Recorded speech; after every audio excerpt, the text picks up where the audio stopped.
Bueno, el viernes comenzamos con este tema de Nehemías y estamos viendo cómo Nehemías, el libro de Nehemías y la vida de Nehemías representa un testimonio práctico de cómo debemos de ser como santos y le denominamos precursores.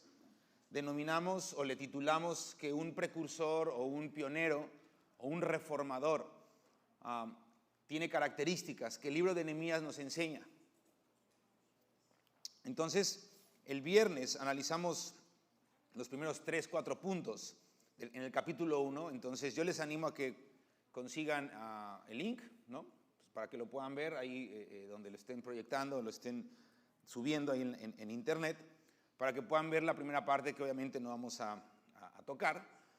Entonces, los que vinieron el viernes, pues lo más seguro están enganchados o saben por dónde comenzamos, pero bueno, vamos a tener que continuar en donde nos quedamos. Solamente voy a repasar a decir los títulos que vimos, ¿no? De las características de un reformador o de un precursor que Dios de alguna manera está despertando en cada generación, como es en nuestro tiempo, para que la iglesia pueda ser edificada, pueda ser una iglesia que camina en la santidad del Señor y que no se conforma con lo que este mundo enseña, ni con las costumbres que la misma religión ha logrado tener en la iglesia. O sea, la iglesia ha aceptado cosas de manera consciente, inconsciente, por ignorancia, por apatía, incluso por desobediencia en algunos casos, y eso ha generado una cultura tibia, una cultura de yo hago como a mí me parezca, y un montón de cosas que a Dios no le agrada.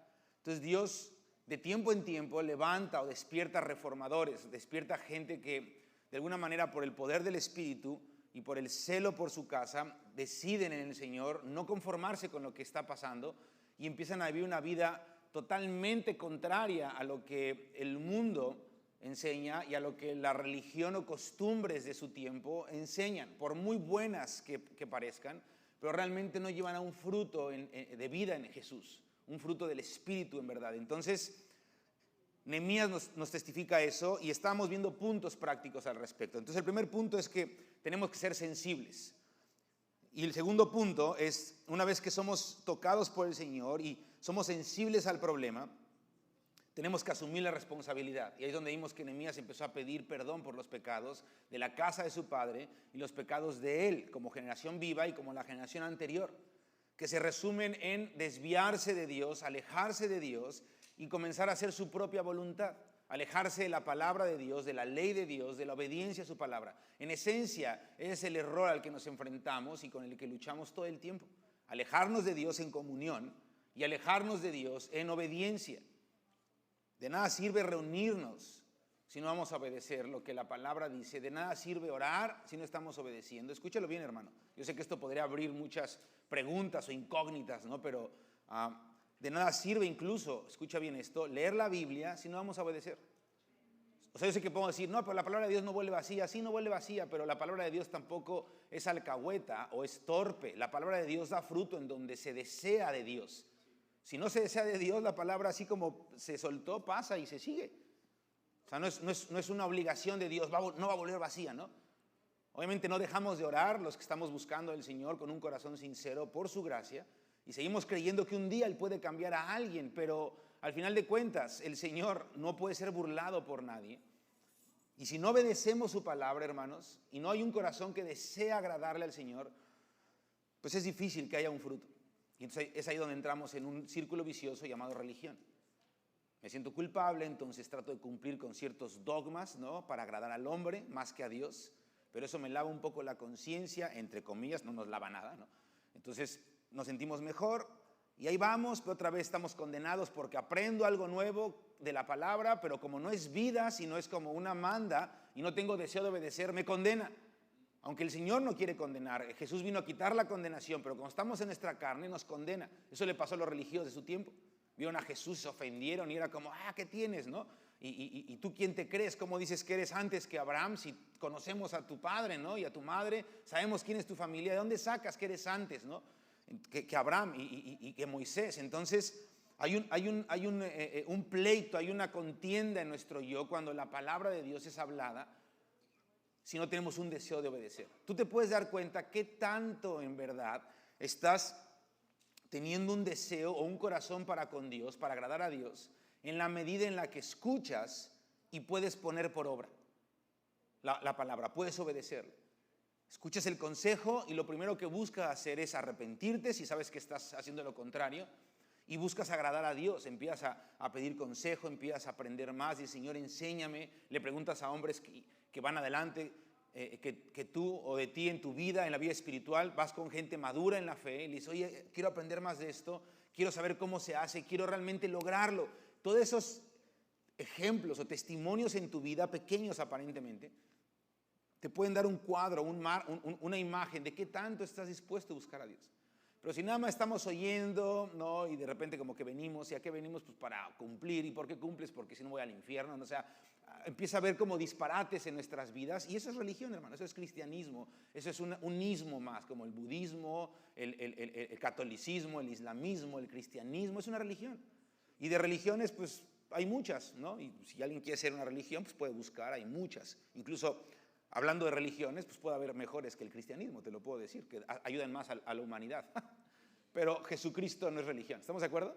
Entonces, una persona como Nehemías, o el testimonio de Nehemías, es que tiene un corazón sincero y siente lo que Dios siente, empieza a dolerse por lo que a Dios le duele, empieza a tener un celo por lo que Dios quiere hacer, entonces se duele de su corazón, está sensible, y luego empieza entonces a tomar responsabilidad, empieza a pedir perdón, empieza a buscar que el Señor tenga misericordia de la vida de uno y de su pueblo, de su generación, en este caso de la iglesia. El siguiente punto es que empieza a tomar cartas en el asunto, y lo primero que comienza a hacer es a orar. Empieza a orar, empieza a clamar, empieza a sembrar, empieza a, de alguna manera, caminar en esa siembra, en ese trabajo, en esa misma yunta con Jesucristo, en ese jornal del día al día, creyendo que un día Dios es el que va a traer el crecimiento, va a dar la vida, y entonces ahí se aplica que la palabra no vuelve vacía, porque empieza a haber un trabajo en donde se empieza a concientizar, a obedecer, a ser quebrantados, a ser tocados por el Señor, a tener un corazón contrito y humillado,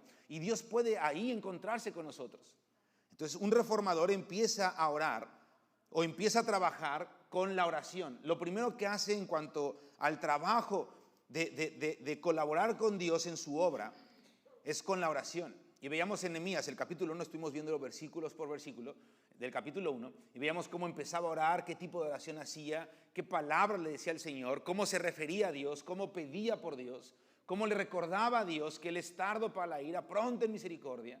Y nos quedamos en esa parte. Entonces, después del versículo 8 del capítulo 1 de Nehemías, que es donde nos quedamos, se hablaron muchas cosas obviamente en esa hora, más o menos hora y fracción quizás del viernes. Creo que fue una hora, ¿no?, de enseñanza. Entonces, ahí nos quedamos, y el día de hoy continuamos entonces. Entonces, el siguiente punto es un reformador, ya que empieza a orar o empieza a trabajar en la obra del Señor, y comienza con la primera parte, que es el arrepentimiento, el clamor por un cambio en el espíritu, y empieza a orar. Dice la Biblia que él oraba, o que estaba orando día y noche, que se acercaba al Señor con ayuno y con oración, pero dice que era día y noche, era una continuidad. Señor, no voy a dejar de insistir hasta que tú marques algo diferente, Señor. Pero tú tienes que intervenir en nuestros días. Acuérdense que el mal que estaba viendo Nehemías, o el mal del que se enteró, y el cual lo contristó y lo hizo llorar, lo hizo clamar, lo hizo empezar a pedirle a Dios ayuda, era que los que habían vuelto a la tierra prometida, a Jerusalén específicamente, dice que estaban en un grande mal y una grande afrenta, y que los muros de Jerusalén o de la ciudad estaban derribados y las puertas quemadas a fuego. Entonces veíamos esa analogía de nuestros días. La iglesia se enfrenta a un gran mal y tiene una gran afrenta: el mundo, sus afanes, la religiosidad, la falsedad dentro de la misma vida como creyentes, ¿no? Todo es un gran mal. Veíamos todo eso el viernes en esa sesión, y Nehemías por eso empezaba a orar y por eso se lamentaba, pero él se daba cuenta que el problema había sido que sus padres, o la casa de su padre, hablando de la generación antes que él, y su casa como la generación contemporánea, se habían alejado de los caminos de Dios, se habían alejado de la ley que dio por medio de su siervo Moisés, y entonces él pedía por un perdón de Dios y porque el Señor los volviera, si ellos decidían volverse a Dios primero. Entonces aquí nos damos cuenta que Dios es un Dios de intercambios, y que Dios dice: yo ya te rescaté, Yo ya te salvé. En el caso del pueblo de Dios, yo ya te saqué de la tierra de Egipto y yo ya te saqué del cautiverio de Babilonia, porque estaban aquí saliendo. El caso es que habían salido del cautiverio de 70 años de Babilonia. Y Dios, en ese sentido, ha hecho lo mismo con nosotros. Él nos ha hecho nacer de nuevo en Cristo Jesús. Amén. Tú y yo somos nuevas criaturas por gracia. Esto quiere decir que tenemos vida eterna en Cristo Jesús. Nuestro espíritu nació de nuevo. Tenemos un hombre nuevo creado a la imagen de Cristo, en Cristo mismo, en Cristo Jesús. Y entonces ahora tenemos vida eterna. Pero ya como gente nacida de nuevo, tenemos que caminar como nuevas criaturas en contra de nuestro yo natural, en contra del mundo, bueno, que es la carne, en contra del mundo, en contra del sistema de este mundo, de este siglo, en contra del Dios de este siglo, que es Satanás, en contra del pecado, incluso en contra de la enfermedad, en contra de la carne. Y en ese caminar en contra de todo eso, tú y yo somos como peregrinos y extranjeros, ajenos a este mundo, pero la esencia de caminar en contra de todo eso, ya como nacidos de nuevo, es que nuestra alma, nuestro yo, tu carácter, tu deseo, tu voluntad, tu imaginación, tus pensamientos, tu manera normal, peculiar, común y corriente de ser, como contestas, como piensas, cuando estás solo, qué decides, cuando estás entre amigos que son paganos porque estás en el trabajo o en la escuela, cuando estás con amigos creyentes, cuando te encuentras a lo mejor con otras personas del sexo opuesto, ¿no? Y tú siendo casado o siendo soltero o siendo soltera, en cada circunstancia de la vida, ¿qué tanto de Cristo estás tú testificando? ¿Qué tanto de Cristo estás buscando? ¿Qué tanto te apartas del mundo para Cristo? Eso, hermanos, eso es en sí la vida de un creyente. De eso se trata nuestro caminar con Cristo. ¿Qué tanto tenemos de Cristo? ¿Qué tanto del carácter de Cristo se ve en nuestras vidas? Eso es qué tanto te estás santificando y purificando para Él, apartando para Él. Entonces, si nos damos cuenta, Jerusalén estaba derribada, sus muros, ¿no? La ciudad, las puertas quemadas, y veíamos que el muro y las puertas hablan de protección, de división, de acceso para entrar o para salir. Testifican o representan incluso protección, distinción, y estaba derribado todo eso. Actualmente el gran mal de la iglesia, o al que se enfrenta la iglesia, la afrenta a la que está enfrentándose la iglesia, es esto: los muros divisorios entre lo bueno y lo malo, a la luz de Malaquías. Y ahí tú puedes anotar Malaquías, ¿no? El libro de Malaquías, como el Señor está hablando en el capítulo 2 y capítulo 3 de una manera muy fuerte. Bueno, los 4 capítulos son muy fuertes, pero el 2 y el 3 son contundentes, es como el relleno de ese libro. Y el Señor le está diciendo al sacerdocio, dice: yo en Leví escogí o te llamé para hacer distinguir al pueblo entre lo bueno y lo malo, entre lo santo y lo profano. De la boca del sacerdote tenía que salir la ley y tenía que hacer volver al camino a los que estaban extraviados. Pero el Señor en Malaquías le está reclamando al sacerdocio y le está reclamando a los ancianos, como comúnmente lo hace el Señor, tanto en el Antiguo Testamento como en nuestros días. Y en Malaquías el Señor distingue 3 cosas. Número 1, le estaban robando en sus diezmos y ofrendas. Número 2, se habían olvidado o apartado de la mujer de su juventud, o sea, había divorcios y adulterio. Y número 3, había una situación corrupta, pagana, dentro de los sacerdotes y los ancianos. Entonces fíjense cómo esa corrupción que pasaba en Malaquías, que en la iglesia hoy en día sucede muy común y muy corrientemente entre un hijo de Dios que tiene que vivir en santidad, hay situaciones depravadas, inmorales, corruptas, cosas muy feas. Todo eso que distingue o que logra hacer la distinción entre somos hijos de Dios o la iglesia, que trastorna al mundo completo, que pone al mundo entero de cabeza, que el mundo mismo la rechaza. Hoy en día el mundo mismo la rechaza no porque sea santa, sino porque es una situación incongruente. El cristiano habla de un Dios que ni conoce, o el cristiano quiere convencer a uno inconverso de acercarse a su Dios cuando su testimonio es más falso que la misma falsedad. Entonces el mundo rechaza a los cristianos no por su santidad, sino porque es una mentira. Y el mundo, hermano, escucha esto, el mundo es experto en mentiras y en traiciones y en falsedad. Si hay alguien experto y entendido en falsedades y mentiras, en discernir lo que es falso, es el mundo mismo, porque el mundo mismo es una mentira. Cuando un creyente que vive en mentira y no tiene el espíritu de verdad operando en su vida, o sea que el mensaje no lo habla, sino lo está viviendo, y a pesar de la debilidad en la que nos encontramos como humanos, a pesar de nuestra inmadurez en el caso de nuestro caminar con el Señor, si somos sinceros con Dios y nos aferramos a Él y buscamos siempre apartarnos del mal, el Señor nos recibe, el Señor nos acepta, el Señor incluso nos hace prosperar Él mismo en nosotros, porque Él ve nuestro deseo de agradarle. Pero eso no tiene nada que ver cuando caminamos como expertos o profesionales o religiosos y queremos saber las cosas, o queremos y creemos que podemos burlar a Dios. El mundo se da cuenta de eso, hermanos.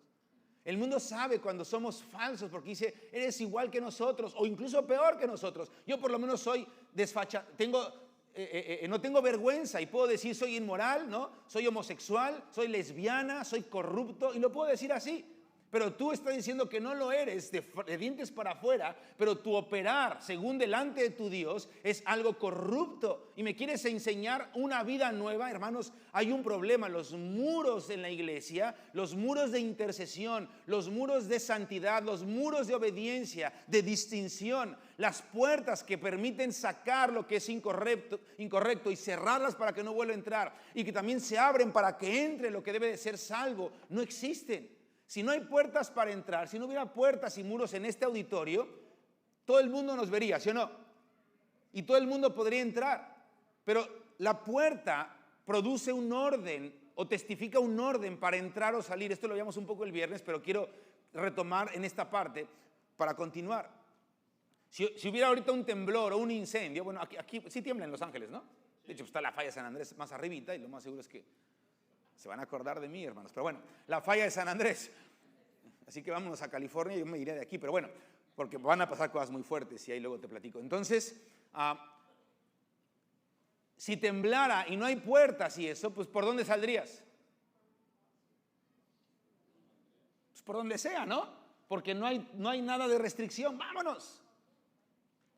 Pero si tú quieres invitar a alguien o no quieres que se meta cualquier persona, tendrías que levantar ¿qué?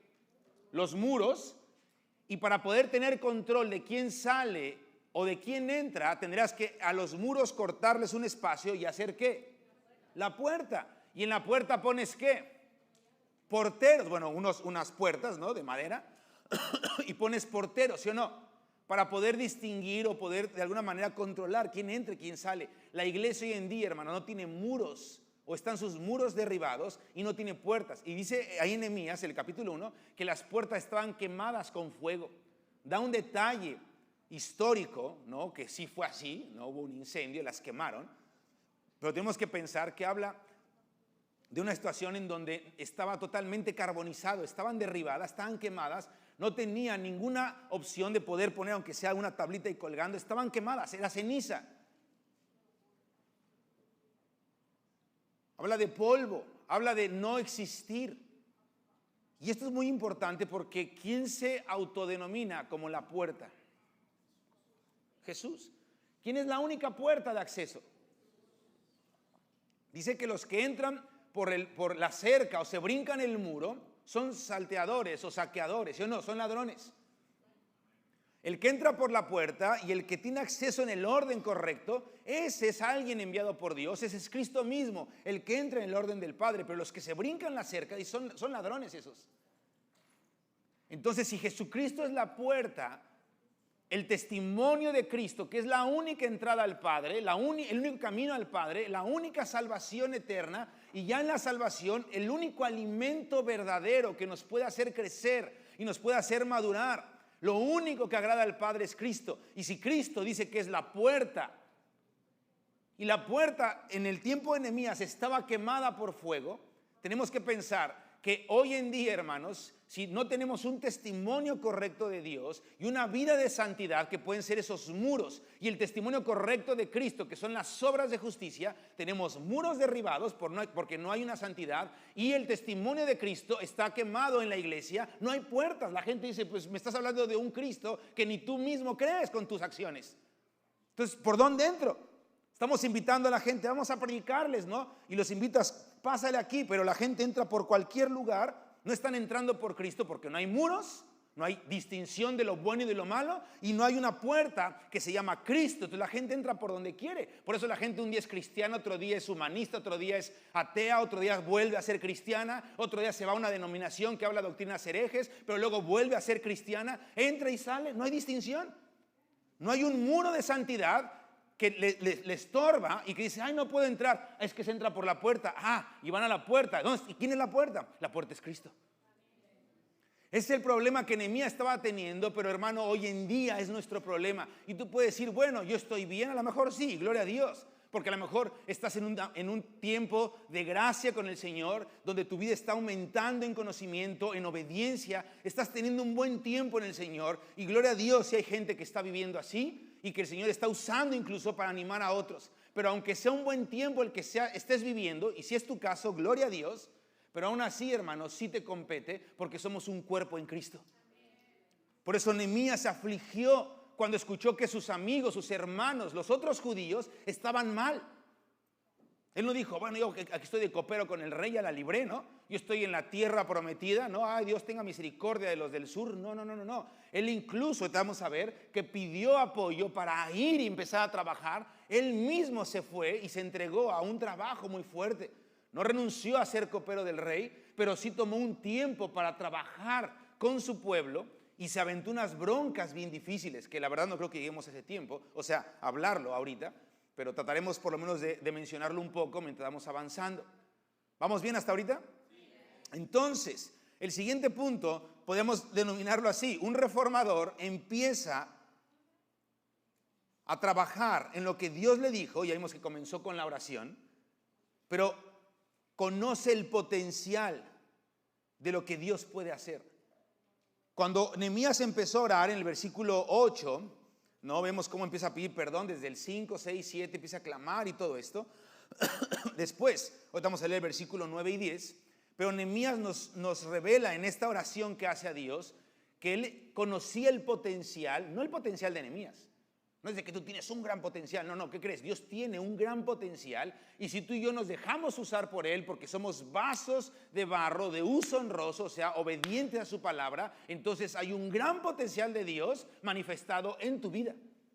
Nehemías sabía el gran potencial que Dios tenía y Nehemías sabía y conocía lo que Dios podía llegar a hacer. Dios es un Dios de restauración y Nehemías sabía que su Dios era un Dios que podía restaurar todas las cosas.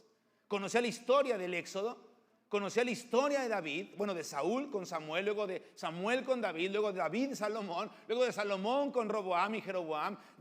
Nehemías lo más seguro es que conocía toda esa historia, sabía cómo Dios podía traer reformas cuando los reyes se ponían a escribir la ley, a copiarla como Dios lo enseñó y después a restaurar el tabernáculo de David con oración continua y los sacrificios de Moisés como lo hizo David, y Dios traía reformas y un despertar en esos reinados. Y hay muchos testimonios, hay algunos testimonios de reyes así en la historia de Israel. Nehemías conocía todo esto. Nehemías sabía también que por un Daniel Dios podía hacer volver al pueblo, porque oró conforme a la profecía de Jeremías. De esto hablamos el viernes también un poco. Hablamos un poquito de historia para entender todo esto. Si tú no estás cachando, te animo a que leas la historia, ¿no? del cautiverio de Babilonia, con Israel en Babilonia y de todo lo que sucedió ahí. Entonces, un reformador empieza a anhelar lo que Dios puede hacer porque sabe, recuerda, Dios le recuerda y eso despierta su corazón. Dios le recuerda el potencial que Dios mismo tiene para transformar las cosas. Dios es un Dios que restaura, hermanos. Entonces, Nehemías lo recordó. Vamos a leer lo que dice el versículo 9 y versículo 10 del capítulo 1.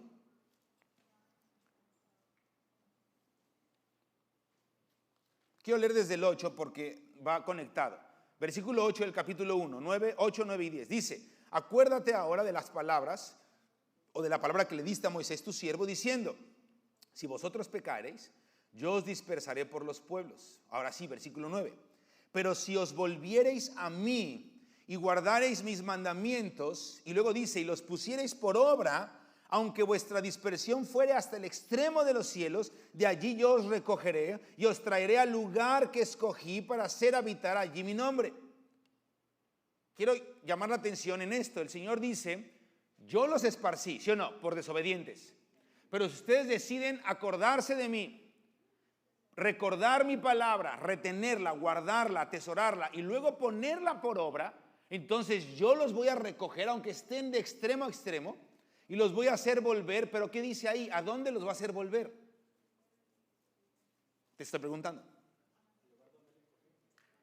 No dice, te voy a hacer volver en donde te conviene, a donde tú decidiste mudarte, en donde encontraste tu prosperidad, en donde tú puedes ser una mejor persona. ¿Dice algo que tenga que ver con nosotros? No. Dice, te voy a hacer volver, ¿a dónde otra vez? Ahí está atrás, ¿verdad? Al lugar que ¿quién escogió? Dios escogió. O sea, Dios promete, si nosotros nos volvemos a Él promete regresarnos, pero no regresarnos a donde nosotros se nos ocurra o donde tenemos la ilusión, me voy a volver a Disney, ¿no?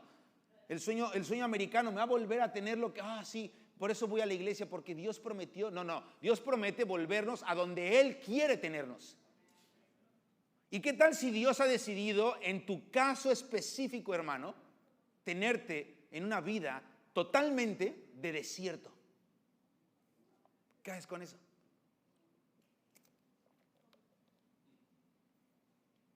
A la carne no le gusta, y al cristianismo menos, el Dios del Salmo 23. Les gusta la versión romántica, pero el Salmo 23 no es muy romántico que digamos, aunque suena muy bonito. Pero a la hora de que el Señor dice, yo soy tu pastor, sí, yo lo sé. Ok, vamos por allá. Pero Señor, allá dice que es Anaheim, y ahí está Disney. No, pero vamos hacia Nevada. Pero en Nevada, ¿qué hay? Estoy yo. Pero no hay nada más.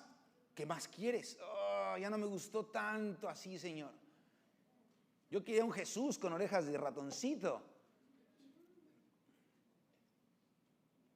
Yo quiero un Jesús que me diera una pierna así de pavo gigante, ¿no? Cuando tengo hambre. Pero ese Jesús, que yo sé que eres tú, me quieres llevar al desierto. En el desierto no hay nada. Y Jesús dice, sí, no hay nada, solamente estoy yo. Por eso, Señor, entonces, ¿en verdad me amas? ¿Qué tal si el Señor te está haciendo volver? Hablando de los que a lo mejor están retomando el camino en el Señor. ¿Qué tal si te está haciendo volver? Pero el plan de Dios es hacerte volver a un lugar de escasez y de dificultad para que tu fe y tu corazón sea probado en verdad y tú tengas la oportunidad de demostrarle cuánto lo amas. ¿Qué tal si es eso? Porque ahí dice, yo los voy a hacer volver al lugar que yo escogí. Obviamente se refería a Jerusalén y a Sion, en donde estaba establecido que se adorara al Señor día y noche, como David lo entendió y lo puso por obra. Y sí, obviamente el Señor los quiere hacer volver a Él mismo, y Él es placer, Él es paz, pero acuérdate que Él es la paz, no la que da este mundo. Es una paz que este mundo no puede dar. Jesús es un placer que este mundo no puede fabricar, no puede igualar, y que ni el mismo cristianismo entiende ni puede propiciar o proporcionar. Él nos quiere hacer volver a Él mismo, pero Él mismo involucra, muérete a tu yo para que sea yo en ti y no tú en ti. Que ya no vivas tú, sino ahora viva yo en ti, amén. Entonces necesitamos ese proceso. El Señor es sabio, el Señor escogió esa manera de actuar en el hombre para poder acabar con nosotros, se llama la cruz de Cristo, y poder tener vida, que Él vive en nosotros, esa vida eterna. Entonces quería resaltar esa parte porque decimos, sí voy a volver al Señor, ¿para qué? Para que me vaya bien. El que te vaya bien o te vaya mal no tiene nada que ver con que tengas de Cristo. Y créemelo, hermano, el Señor designó el sufrimiento, los padecimientos, el desierto, para que ahí nos encontremos con Él, allí podamos hacerle fiesta y allí Él pueda manifestar sus mandamientos, su esencia y cautivarnos. Es en el desierto, hermanos. Tú puedes leer el Éxodo por completo, ¿no? Para que lo tengas muy claro. Y si te quieres ir a una versión más corta y con detalles del corazón de Dios, puedes leer Cantares. Pero la Sulamita estaba dispuesta a seguirlo en el desierto, y eso que la agarraron a golpes. ¿Quién ha visto a mi amado? Y dijeron, cállate. Dice que la golpearon los guardas de la ciudad, la desnudaron le dio una tranquilidad. Ya cállate, no estés moliendo gente, que vas a ayunar, que vas a santificarte. Cállate, si no quieres ser del montón, no sirves. Dice que aún así ella salió todavía y siguió al desierto. Y cuando vio a su amado, porque al final lo encuentra, dice que lo abrazó, se agarró de él y no lo soltó. Estaba enferma de amores. Fue en el desierto, hermano, no fue en la ciudad. Entonces Nehemías entendió esto y estaba orando. Sigo leyendo, versículo 9, segunda parte. O la última parte, lo repito, dice: yo os traeré al lugar que escogí para hacer habitar allí mi nombre. El Señor nos necesita, en ese sentido, en su orden de creación para la tierra, pero nos necesita que estemos en donde Él escogió que estuviéramos, para que tuviera como fin que su nombre pudiera, ¿qué? ¿Qué dice ahí? Para hacer habitar, ¿qué? Dios quiere habitar en donde Él deseó habitar, donde Él planeó habitar en la tierra, y eso es en y a través del hombre. Entonces, cuando el hombre, el ser humano, estamos en el lugar donde Dios decidió que estemos, Él puede hacer habitar su nombre allí entre nosotros. Queremos tener testimonio y que realmente la iglesia sea la alternativa para el hombre perdido en nuestros días. La única alternativa para el mundo, hermanos, es la iglesia. ¿Dónde puedes encontrar a Dios? En la iglesia. ¿Dónde puedes encontrar refugio? En el mesón. Pero el buen samaritano, que es el Señor, no tiene muchas veces dónde dejar al que recoge, porque no hay mesones verdaderos. Hay mesones tranzas, mesones estafadores, mesones falsos.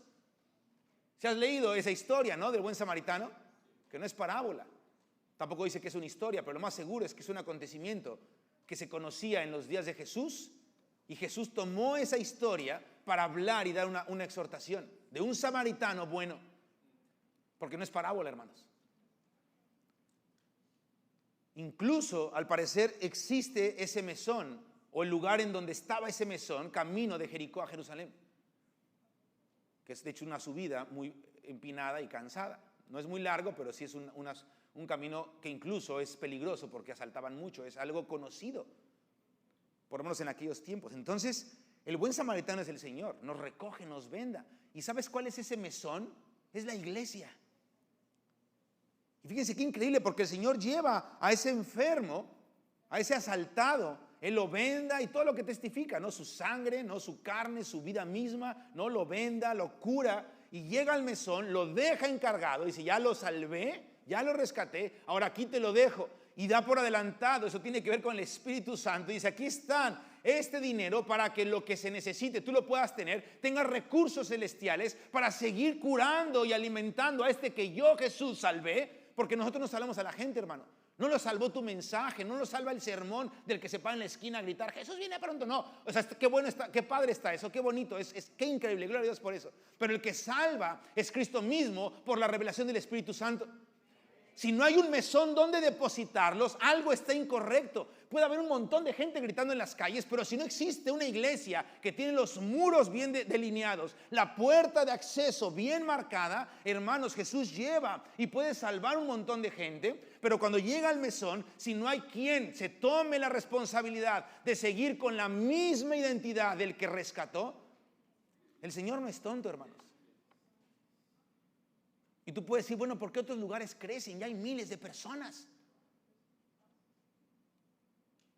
No sabemos si en verdad sea algo donde Dios se habita.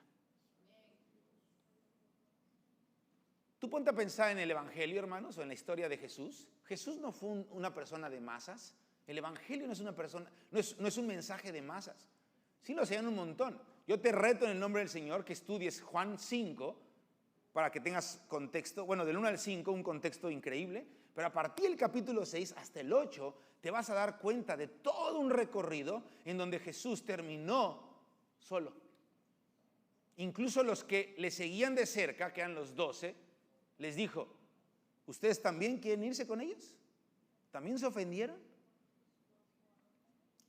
Ya para el capítulo 6, al final del 6, porque es largo el capítulo 6, ya la gente estaba sacada de onda. Decían: dura palabra de digerir es esta. Cuando dijo: yo soy el que come de mi carne y el que bebe de mi sangre, ese tendrá vida. Mis palabras son espíritu, son verdad, pero solamente el Padre a quien quiere lo revela, empieza a decir esas cosas y los que lo seguían, muchos dijeron, es dura esta palabra de seguir, es dura de digerir. Y te encuentras con Juan 6:66, donde dice que muchos de sus discípulos, desde ese momento, dejaron de seguirle. Y qué curioso, es Juan 6:66. Si quieren proyectarlo, es para que lo vean lo que hablo.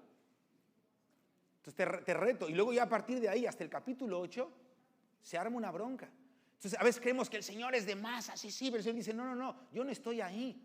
Sí, mi misericordia salva a 2 que 3. A lo mejor lo que se predica de la palabra, aunque hay un mal testimonio, en algunos pega, y yo voy a encargarme de ubicarlos en un mesón verdadero. Por eso tenemos que tener ese entendimiento como precursores, como reformadores, que empezamos a vivir una vida de santidad, porque hermanos tenemos que orar mucho y hay mucho que obedecer para que el Señor pueda a todos esos creyentes que en verdad han nacido de nuevo y que están esparcidos escuchando mensajes falsos o afligidos porque están buscando de Dios pero no encuentran otro lugar y tienen que seguir una congregación en donde no se habla la palabra, en donde no se hace lo que se dice en la Biblia, pero porque no tienen a dónde ir, tienen que estar en aflicción, hermanos. Tenemos que orar por ellos. Tenemos que pedir, Señor, restáuranos primero, vuélvenos un verdadero mesón, para que entonces, si tú quieres traerlos aquí, qué bueno. Y si no, Señor, reubícalos en lugares verdaderos donde tú en verdad estás ahí. Porque dice que el buen samaritano dejó ahí entonces un dinero y dijo algo bien importante. Si algo gasta de más, cuando yo vuelva, yo te lo voy a pagar. Ahí está la promesa de Jesús diciendo, si eres fiel en lo poco, cuando nos veamos cara a cara, sobre mucho te pondré. Ahí están las recompensas de servir en el orden que Dios quiere. Entonces Nehemías estaba orando por esto y decía, tú vas a hacer volver al lugar donde tú quieres que estemos para que tu nombre habite ahí. Versículo 10, ellos pues son tus siervos, de Nehemías 1, y tu pueblo, los cuales redimiste con tu gran poder. Hermano, tú y yo fuimos redimidos con su gran poder, pero no porque abrió el mar rojo en dos. Fuimos redimidos con su gran poder porque Jesucristo venció a la muerte. Hay más ahorita por Cristo Jesús en este lugar que lo que en Nehemías estaba sucediendo. Gloria a Dios porque redimió a su pueblo con gran poder, abrió el mar rojo en dos. ¿A quién le hubiera gustado pasar por el medio del mar rojo? ¿Sí o no? ¿Te hubiera gustado? Por lo menos más como un atractivo, ¿no? Turístico. Vas caminando y dices, wow, ¿no? Si la gente paga $100 y pico para ver un ratón Mickey Mouse ahí parado, ¿no? Una tontería. Y van a eso. Qué increíble se me hace eso. ¿No? ¿Qué hiciste ahí en ¿cómo se llama? Disney, en Downtown Disney, ¿no? Bueno, porque el Downtown es gratis, ¿no? Y ya pagas el extra para ver a Mickey Mouse que se mueve, ¿no? ¿No? O a un gordito disfrazado de Pedro el Malo, ¿no? Yo digo, si la gente paga para ver esas bobadas, ¿por qué no? Imagínate pasar por el Mar Rojo, va a estar increíble, ¿no? Yo pienso. Bueno, el Señor no te redimió por medio del Mar Rojo, el Señor te redimió con su vida. Hay más que el Mar Rojo, hermanos, hoy en día. Si Nehemías estaba orando por eso en ese tiempo, y dice, nos has redimido con tu gran poder, son tu pueblo. ¿Cómo no habremos de orar por la iglesia, que también es el pueblo de Dios, una parte añadida de gentiles que el Señor rescató con su sangre? Y recordarle, Señor, tanto creyente que tú has rescatado y comprado con la sangre de Cristo, Señor, haznos volver.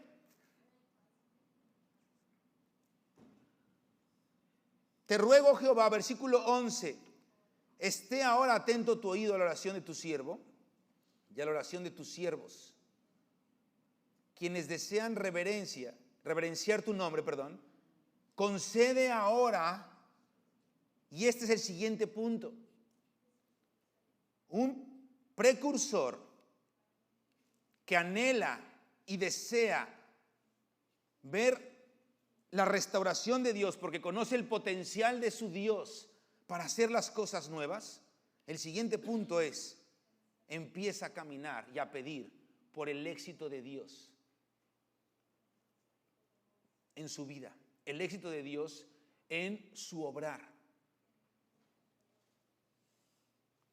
Si tú estás entendiendo, hermano, que se trata de Dios y no de ti, se trata de Cristo, de su verdad, de su gloria, no de mi gloria o de la tuya, entonces tenemos que empezar a pensar de esta manera, decir, Señor, que tu éxito se lleve a cabo, que tu plan tenga éxito en mi vida. ¿Qué podría ser un ejemplo práctico de que el Señor está teniendo éxito? Es su éxito en tu vida. ¿Qué piensas? ¿Qué puede ser práctico? Dame un ejemplo.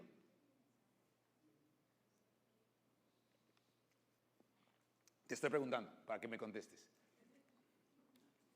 ¿Qué puede ser un ejemplo o algunos ejemplos? ¿Ah? El carácter, sí.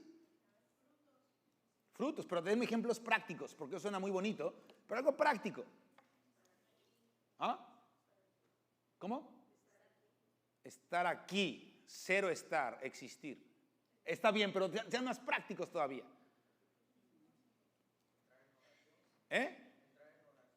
Ok, estar en oración, bien, eso es un poquito más práctico. Aunque eso no habla tanto del carácter, eso habla de obedecer en cuanto a la oración. Pero dijeron el carácter y eso es correcto. Denme ejemplos de carácter. Realmente tienes el temperamento y el carácter como testimonio de uno del otro. ¿Cómo respondes? ¿A qué o en qué? Ok, una adversidad, una crisis, un pleito, un saque de onda, una decepción. El cómo respondes. Jesucristo dijo, ¿no? Que demos la otra mejilla, ¿sí o no?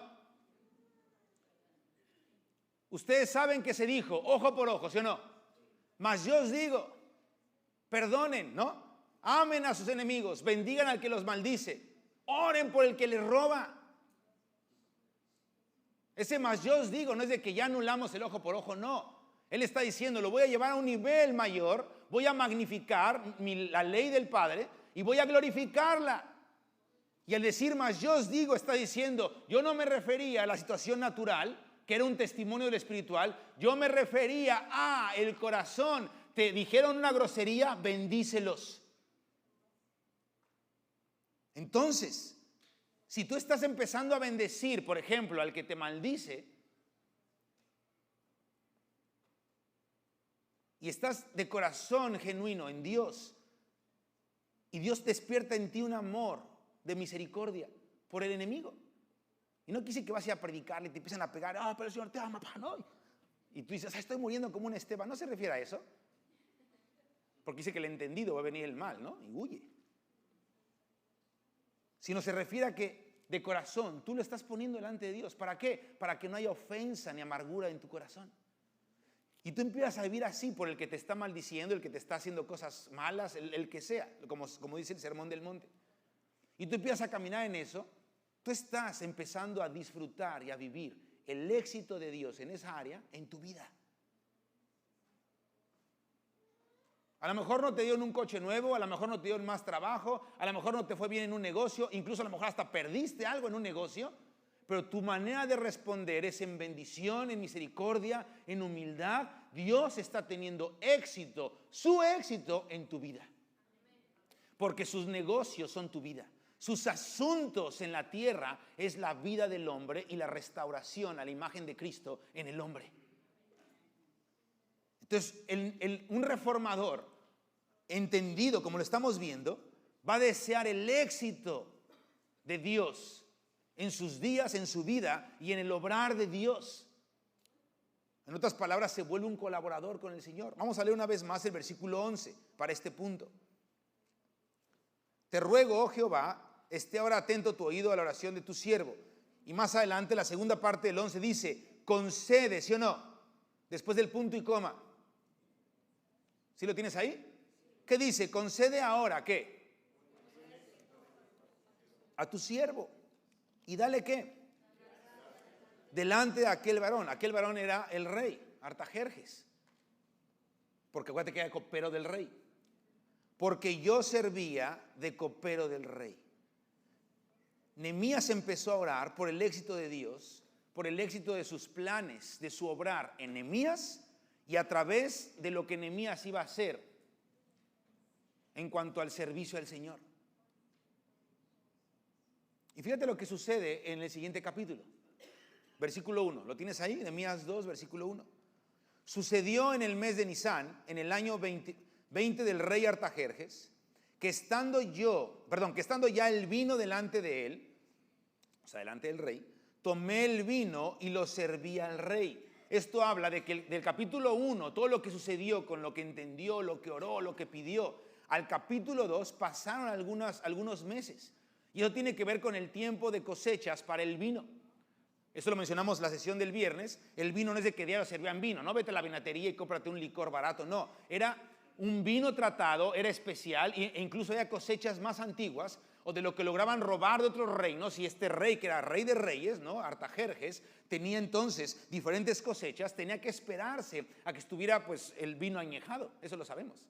Un vino, mientras más añejo, es más costoso, ¿sí o no? Porque en teoría tiene mejor sabor y todo lo que los que saben de eso pueden decir, ¿no? Entonces, cuando Nehemías entendió todo lo del capítulo 1, nos deja muy claro que pasó una temporada en donde Nehemías pudo seguir orando y esperando en el Señor. Y cuando vino el tiempo, en el mes de Nisan, en donde Artajerjes ya tenía su vino listo y lo pidió, ya quiero probar un vino, creo que es tiempo de vino. Creo que es tiempo de poder poner o de poder beber la cosecha o el fruto de la cosecha y el añejamiento del vino. Entonces Nehemías, que es el encargado del vino o el encargado de probarlo para que no estuviera envenenado, el copero del rey, encargado de servir el vino, nos da este dato. Dice, estando ya el vino delante de él, tomé el vino y lo serví al rey.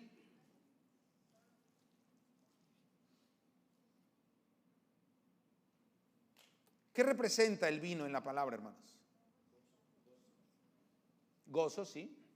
En el caso de Efesios representa embriaguez, y ahí se nos dice que no nos embriaguemos con vino, ¿sí o no? En el cual hay disolución. Efesios 5. Pero quitando esa parte, si vemos el vino en general, incluso en el Antiguo Testamento, sí representa gozo, pero también representa, junto con el aceite, una realidad del Espíritu. Una llenura del Espíritu. El aceite como unción y el gozo del Espíritu, que puede ser este vino y esta realidad. ¿En qué convirtió el agua Jesús? Al final de las fiestas, ¿sí o no? Que incluso el maestresala, el encargado del banquete, ¿no? El organizador del banquete, de las bodas, dice, lo más normal es que al principio dan buen vino, ¿sí o no? Y ya que les pegó la guarapeta, ¿no? Sacan el aguamiel, ¿no? Y les dan a tole con el dedo, les engañan, ¿no? Dice, pero tú guardaste el mejor vino ¿para cuándo? Para el último, para el final de las bodas, para el final del tiempo. Entonces, vamos a tratar de cuajar esto en el Señor. O de unir todo esto, pues. Estas piezas, cuadrarlas.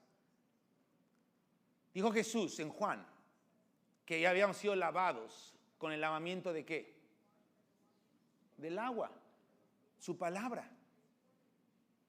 Ya ustedes han sido santificados, han sido lavados por medio de la palabra, por tu verdad. Santifícalos en tu verdad, tu palabra es la verdad. El lavamiento de la palabra, el lavamiento del agua. Entonces el agua representa la palabra. Entonces volvamos a el agua convertida en vino. Si el vino representa una llenura, un gozo, en el buen sentido, que tiene que ver con el aceite del Espíritu, la unción y el gozo de la salvación y el Espíritu, aceite y vino, vamos a dejarlo hasta ahí para no detenernos más. Y el agua se convirtió en vino, pero ese vino fue el mejor de toda la fiesta y se sirvió al final de las bodas o al final de la temporada, al final del festejo. Piensa, tú y yo somos una generación que está más cerca del fin de esta era. Pero para que el Señor pueda, por un toque de Jesús, un toque de su presencia, un toque de la comunión con Él, convertir la palabra que hay en nosotros en ese gozo de la santidad, en ese gozo que es el mejor vino del final de la historia, tenemos que llenarnos de agua las vasijas. Tenemos que tener las vasijas llenas de agua, llenas de la palabra. Y lo único, vamos a agregarle otro componente más. ¿Vas conmigo? Porque estoy ligando varias partes de la Biblia, ¿ok? Aquí hay que estar diestros con la palabra. Los lugares a los que no me han vuelto a invitar, y no lo digo como compromiso, ¿no? Si no me quieren volver a invitar no pasa nada, de Dios sigue siendo rey, no pasa nada, sigue siendo Dios. Pero muchos lugares a los que no me han vuelto a invitar, Algunos han dicho, es que no la entendemos. Y yo les he contestado, es que no leen la Biblia. Así de fácil. Y cuando los pastores, porque ha habido pastores o ancianos, ¿no?, de la congregación que me dicen, es que algunos empezaron a ir después de que te invitamos por una temporada. Le dije, sí, lo que pasa es que se ofendieron. Sí, pero es que no queremos que se ofendan. Es un lugar para todos. No, la iglesia no es para todos, porque la iglesia es para los santos. La iglesia misma está compuesta de santos. Pero puede haber lobos vestidos de ovejas, hay que correrlos. Puede haber perros que no ladran, hay que despertarlos. Puede haber rateros, estafadores. Yo me refiero económicamente, me refiero en las almas y en el espíritu. Tenemos que correrlos. Entonces, si la palabra que Dios trae corre a los que tienen que correr, bendito sea el Señor. Pero volviendo a la parte de que no te entiendo, te voy a decir la solución. Lee la Biblia, hermano. Yo también la tengo que leer, porque yo entiendo bien poquito. Es por su gracia. Entonces, imagínate, necesitamos del Señor. Entonces, para que ates cabos de lo que estoy hablando, porque estoy soltando varias cosas que Nehemías nos está dando, ¿ok? Fíjate, de Nehemías estamos hablando de Mateo 25, ¿no? De Mateo 13, de lo que quieras, ¿sí? Marcos, Lucas, de Juan. Entonces, fíjate, volviendo a esta parte, tenemos que somos una generación que está más cerca del fin. Es el fin de lo que representa esas bodas de Canaán, ¿sí o no? Somos vasijas de barro en manos del alfarero. Que si tenemos fugas, ¿qué puede hacer el alfarero? Agarra la vasija y ¿qué hace? La quiebra, ¿sí o no? ¿Para qué? Para volver a amasar y hacer una vasija que tenga un mejor uso, ¿sí o no? Pero ¿de cómo están compuestas las vasijas para el vino? De cuero. Esto es bien interesante. No me estoy desviando, todo tiene que ver con lo de Nehemías, pero le estamos dando un poquito más de peso a esta primera parte del capítulo 2. Las vasijas para el vino eran de cuero o de piel. Por lo tanto, su armazón o su esqueleto, su estructura, era de metal. O puede ser de madera. Pero ocupaban el metal para que ese fuera más fuerte, más duro y pudiera contener. Porque cuando el vino se añeja, empieza a soltar gases, se descompone. Entonces oxida las cosas, las puede quebrar, etcétera, etcétera. Entonces puede ser de madera o puede ser de algún tipo de hierro, de fierro, ¿no? En aquellos tiempos, pues ahora de, no sé si de cobre, de bronce, quién sabe qué metal sea. Pero lo forraban de cuero. Entonces, ¿qué pasaba cuando el cuero ya era de muchos años? Se rompía, se empezaba a hacer viejo, se empezaba a honguear y la misma efectos de los gases y de la descomposición del vino lo terminaban quebrando, y si lo vaciaban para después ponerlo otra vez, entonces tenían que cambiar el cuero, porque no puedas poner vino nuevo ¿en qué? En odres viejos. Pero la estructura, hermanos, se mantenía. Lo que renovaban era el forro. El Señor necesita renovarnos en nosotros, necesita cambiarnos de tiempo en tiempo, porque el Señor quiere darnos algo nuevo, pero no nos va a dar algo nuevo. Él no va a dar vino así en bruto. El Señor nos va a dar de su palabra. Nos va a dar más palabra, más agua. Nos empieza a llenar. Y en los tiempos de vida del Señor, en los tiempos rema del Señor, en donde nos visita, en donde Él necesita amigos en la tierra para que se levanten como reformadores y empiecen a obedecer, empiecen a interceder, empiecen a reedificar los muros. El Señor toca nuestras vidas. El Señor le pone el toque del Espíritu, el toque divino, el toque del impulso final, y toda la palabra que tenemos en nosotros como odres que hemos sido renovados se convierte en vino, y es el mejor vino para esa temporada. El mejor vino el Señor lo va a sacar de los cántaros que Él mismo está trabajando, que somos nosotros los santos, que somos la iglesia. Pero si no estamos siendo renovados, el Señor no va a soltar vino nuevo, nos va a destruir. Nosotros queremos sacar un vino nuevo, que es un vino falso, es un vino adulterado, que sí embriaga, pero después te deja ciego, quién sabe qué pasa, ¿no? Es como si toman alcohol del 96, ¿no? De la farmacia. El cristianismo hace eso, pero ahí no está Dios. Cuando es de Dios hay un efecto no embriagador, es un efecto de gozo, de vida que trasciende a otro tiempo. Entonces, este versículo 1 del capítulo 2 representa todo eso, porque está diciendo datos en donde pasó un tiempo que Nehemías estuvo orando, pero cuando el vino ya estaba frente al rey, o sea, era tiempo de soltar todo el plan de Dios, era el tiempo de comenzar a actuar. Nehemías ya estaba listo. Eso representa que ya estaba el vino listo delante del rey. Era nada más necesario que el Señor hiciera un toque y ¡pum!, despertara todo. Porque fíjate lo que va a pasar. ¿Vas conmigo? Es una historia emocionante esto. Lástima que no va a haber más tiempo en cuanto a este tema. Pero es una historia muy emocionante. Hay muchas cosas aquí que están increíbles. Pero bueno, tú puedes seguir leyendo en tu casa y adentrándote en esto. Entonces, sigo leyendo el versículo 1. Dice, tomé el vino y lo serví al rey. Y como yo no había estado antes, ¿qué dice ahí? Triste. El rey tenía que ser agradado en todo. ¿Sí sabías, has leído un poco de historia? Puedes leer incluso el libro de Esther y darte cuenta que la misma reina Esther estaba asustada cuando se le pidió que testificara ante el rey y que le dijera, oye, ¿quién matará a mi pueblo? Porque ni el rey sabía que ella era hebrea. Mardoqueo le dijo, si tú no lo haces, reina, Dios va a levantar a otro. Pero tengo que decir algo, para esta hora fuiste llamada, así que no le saques. Versión español mexicano, ¿no? No le saques, reina Esther, ¿no? Se andaba rajando la reina, ay, no, mejor no. Porque fíjate, para entrar ante el rey tenía primero que mandarte llamar. Tú no puedes llegar, oye, rey, que no sé qué, cuello. Tenía que mandarte llamar. Y ya que te mandaba a llamar, tú puedes estar sin verle, tienes que estar así o postrado, yo no sé cuál sea el caso, depende del gusto de qué rey era, sin decir nada. Ya te mandó a llamar, tienes que estar así. Y hasta que el rey le diera la gana extender el cetro y apuntarlo a ti, era la señal de que puedes verme y puedes hablar o puedes acercarte incluso. Fíjate qué interesante es todo eso. Entonces, en el caso de Nehemías, que era el mismo linaje de reyes, porque está Artajerjes I, Artajerjes II, era la misma historia, medos persas. Después vinieron los griegos, todavía no estaban los griegos ahí, con Alejandro Magno, todavía estaban los persas y los medos gobernando, habían vencido a Babilonia, Babilonia venció a Siria, y Asiria era su capital, Nínive, a la cual le predicó Jonás. Dios necesitaba que Jonás predicara porque Dios necesitaba que hubiera 100 años más de poder y de gobierno en Nínive mientras los de Babilonia se despertaban. Dios necesitaba que Nínive siguiera siendo el reino más fuerte para que después de que estuviera bien posicionado pudiera venir entonces Babilonia. Pero antes de que estuviera Asiria en poder era Egipto. Y Dios ocupó Egipto para preservar a su pueblo, ¿sí o no? ¿Te das cuenta de eso? No vamos a entrar en historia, pero sería un viaje increíble empezar a hablar de eso. Me estoy yendo hacia atrás, pero lo voy a parar, porque me emociona y no quiero desviarme tanto.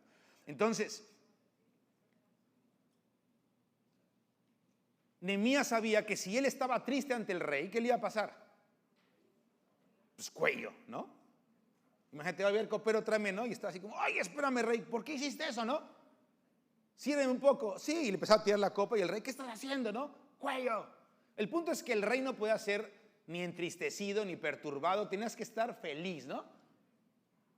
Ahí sí aplica hacer la barba al rey. Ay, qué bien se ve, rey. Ah, mentiroso, mátalo, ¿no? O sea, tienes que estar bien. Lean la historia, así sucedía. Entonces fíjate, dice, y como yo no había estado antes triste en su presencia. Esto habla que Nehemías estaba todavía muy mal en su corazón porque estaba afligido por su pueblo, ¿sí o no? Él seguía preocupado por los asuntos de Dios que no estaban teniendo el éxito correcto en su pueblo, siendo que Dios ya había hecho toda esa obra de sacarlos de Babilonia.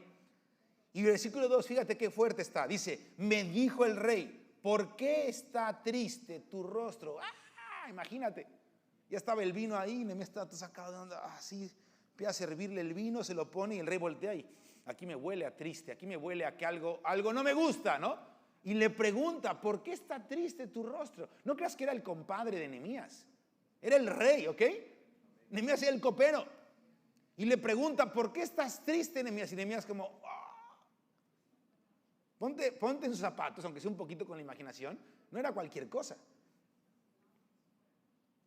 Esto representa algo que te vamos a tocar también, porque estamos hablando de algo secular, mundano, interactuando con algo de Dios santísimo. Nehemías santísimo en Dios, por hemos apartado para Dios, y Artajerjes es un diablo, es la verdad, ¿no? pero que Dios, al igual que Ciro, lo llama como ungido. Incluso a Nabucodonosor también lo llama así con Isaías. Es bien interesante como Dios tiene gente especial, separada, que no tiene que ver con la salvación eterna, pero sí para los planes de Dios, que puede ser un faraón, puede ser un Egipto, puede ser un Babilonia, puede ser un Artajerjes, puede ser un Ciro. Y cómo hay una interacción. No hablo de una unidad o de un ecumenismo, hablo de una interacción que Dios me permite para la gloria de Dios. Entonces fíjate lo que está pasando aquí. Ahorita vamos a tocar ese punto específicamente, pero te lo voy narrando para que tengas el cuadro completo. Dice entonces, ¿por qué estás triste tu rostro? Pues no estás enfermo. Peor aún, descubrió, dice, ¿no estás enfermo? ¿No te reportaron como enfermo? Entonces, ¿qué está pasando contigo? No es esto, sino quebranto de corazón. ¡Pum! Latinó. Dice, tú estás triste en tu corazón, tu alma está afligida. Esto no es una enfermedad, esto es más profundo. Entonces, ¿qué dice ahí?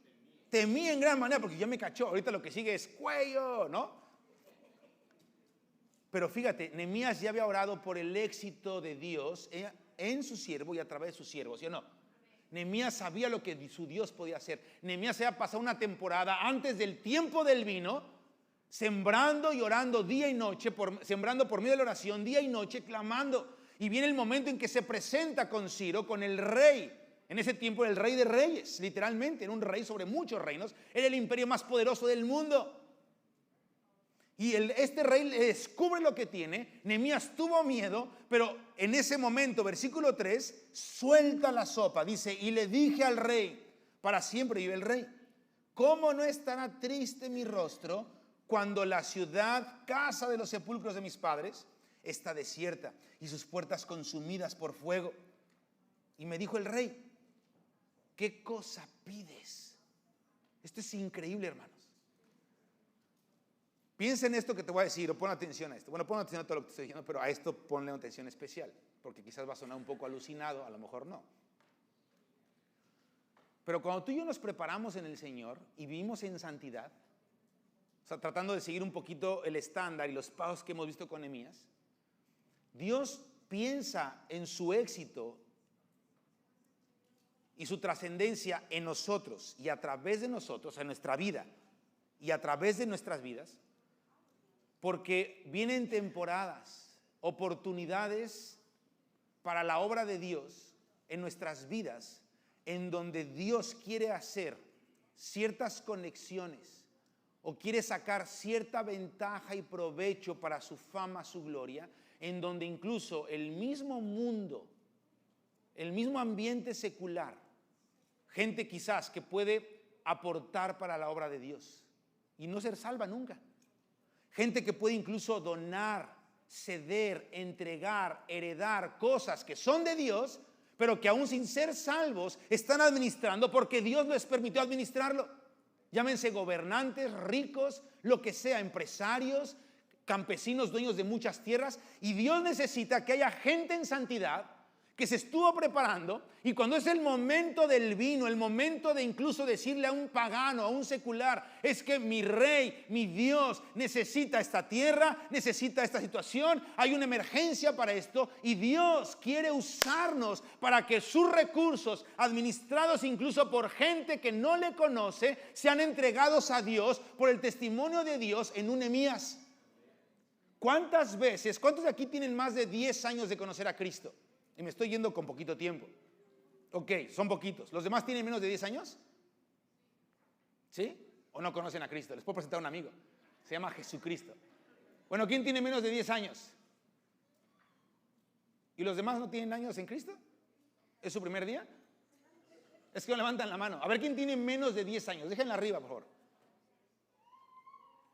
¿Quién tiene más de 10 años? Ok, es como mitad y mitad. Ahora sí le dan la mano.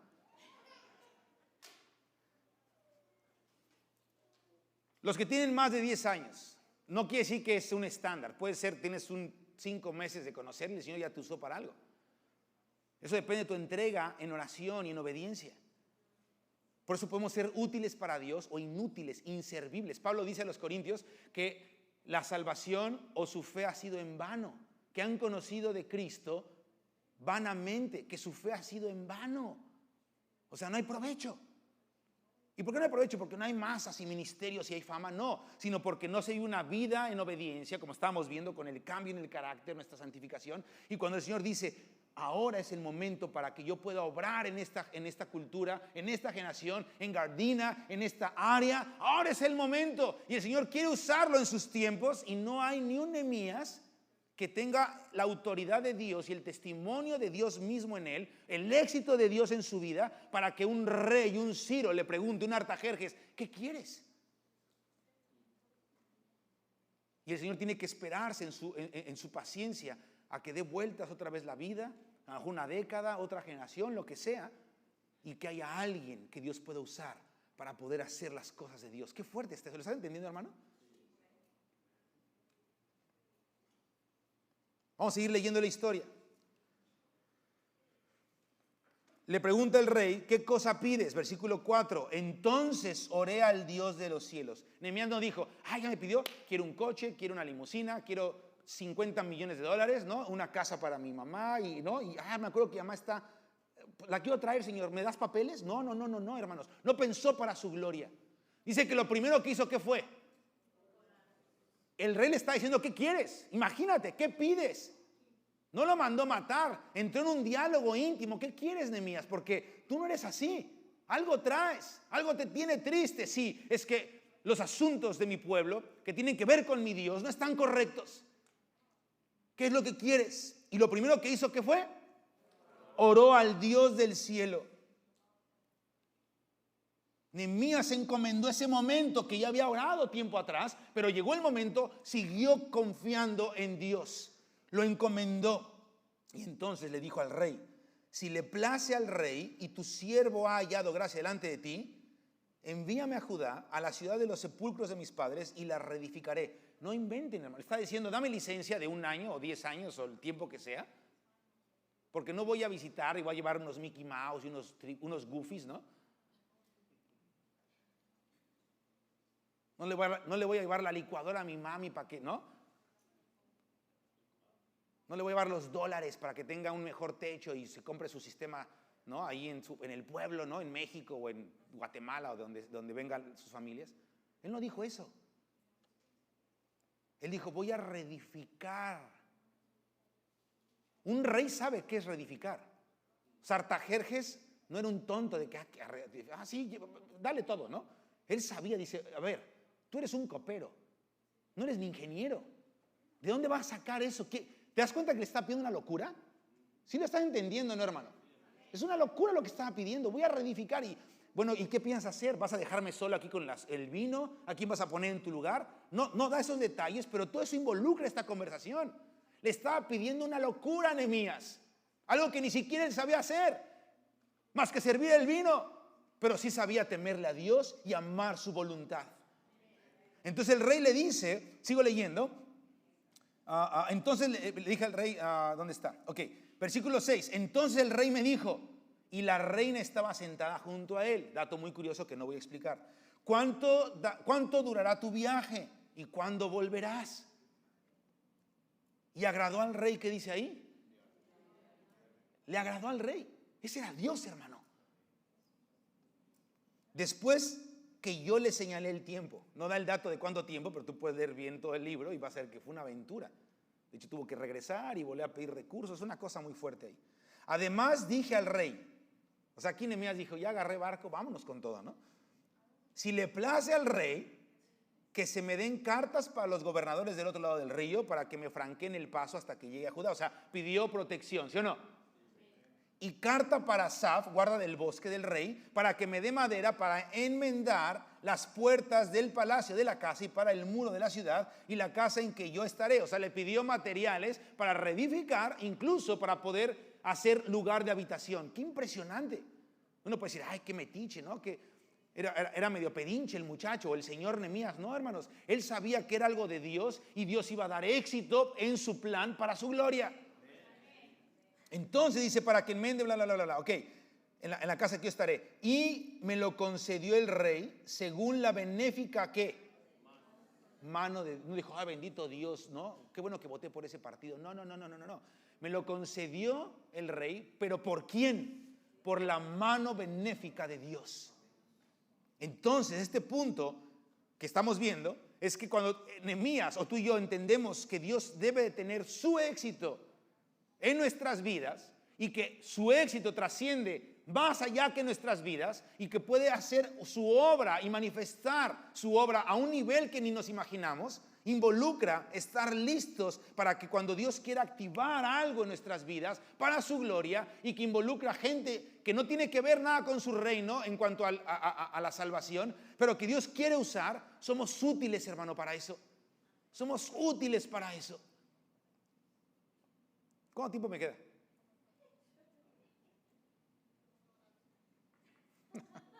Es que esos relojes son confusos. No, sí pregunto en serio. Las quiero saber.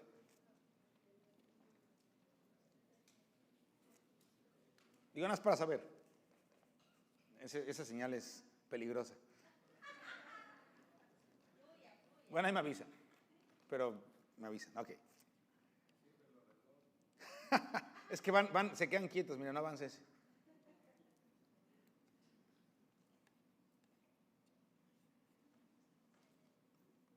Vamos a leer el siguiente versículo.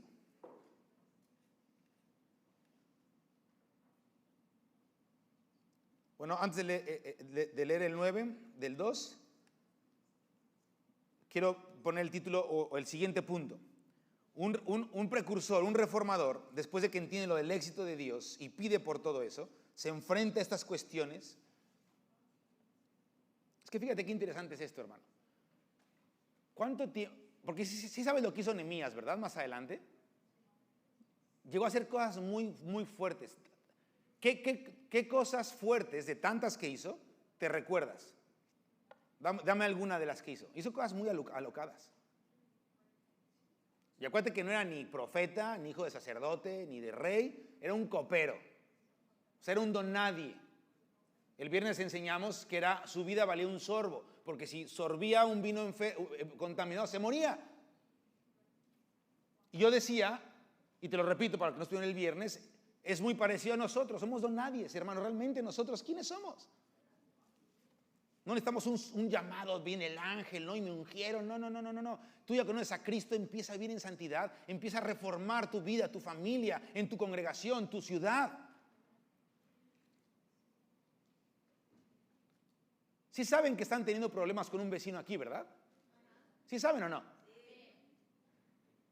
Es una oportunidad para reformar en las circunstancias qué debe de hacer un verdadero hijo de Dios.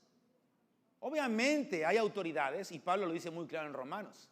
Ahí está el de la espada, el policía, para ponerle unas nalgadas, ¿no? Gloria a Dios por eso.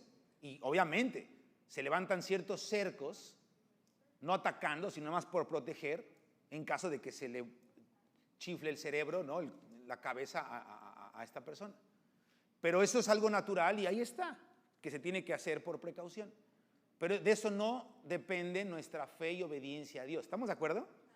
Entonces es una buena oportunidad para ustedes, hermanos, de empezar a orar y bendecir a ese chifladito. Y decirle, Señor, se está metiendo contigo. Así, o sea, es contra ti esta bronca. Y tú lo sabes, Dios. Es más, hay que confesarlo, ni entendemos por qué ni cómo funciona, porque es algo espiritual, pero sí entendemos que es contra ti, Señor. Somos tu esposa, somos tu iglesia.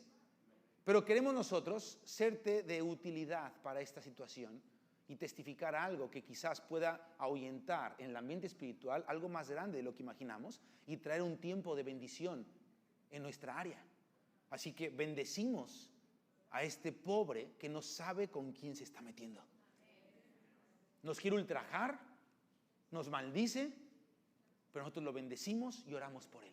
A lo mejor no vamos a tocar la puerta, ¿no? a la testigo de Jehová. Oye, ¿quieres? No, porque el Señor no manda a hacer eso. Pero si dice, ponte a orar por él.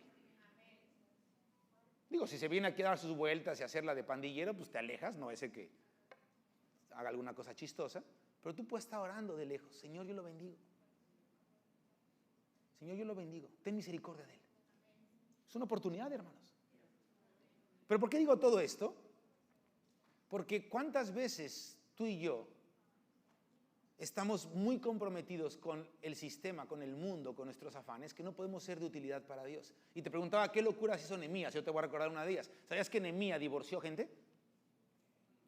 Porque estaban casados en yugo desigual.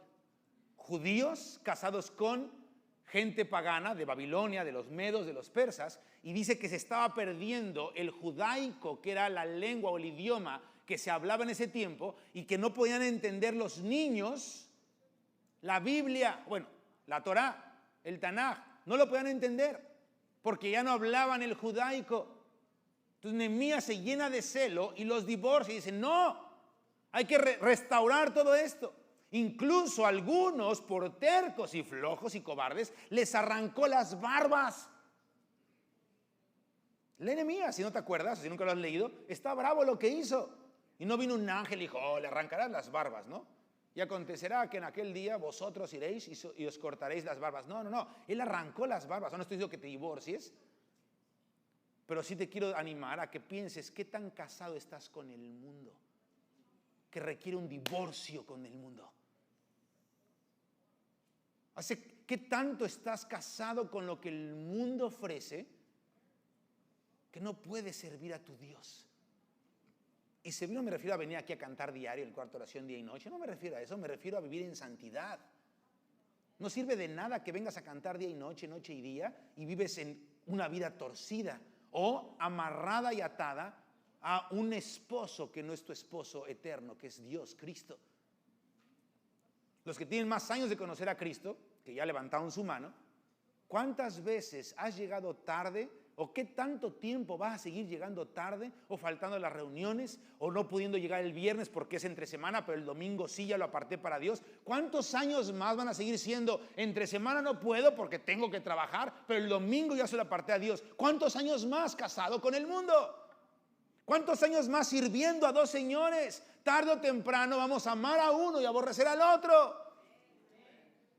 Nehemías hizo cosas muy atrevidas como divorciar, porque se estaba perdiendo la santidad, se estaba perdiendo la pureza para entender los misterios de Dios, el plan de Dios. ¿Qué tan dispuesto, hermano, estaremos en el momento en el que Dios nos dé la oportunidad de cortar, de dar carta de divorcio al mundo? ¿Lo quieres ver de otra manera? Ser eunucos para el mundo, o sea, castrarnos del mundo, hablando de los hombres, y de las mujeres, enviudar del mundo.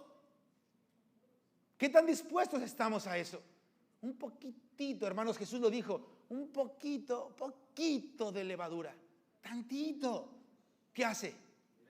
Leuda toda la masa. Se necesita poquito. Mientras tengamos un poquito de levadura de apariencia, un poquito de levadura de nuestra justicia, un poquito de levadura de nuestra comodidad, ese poquito va a fastidiar toda la obra de Dios en tu vida y por consecuencia va a fastidiar la obra de Dios en la vida de la iglesia.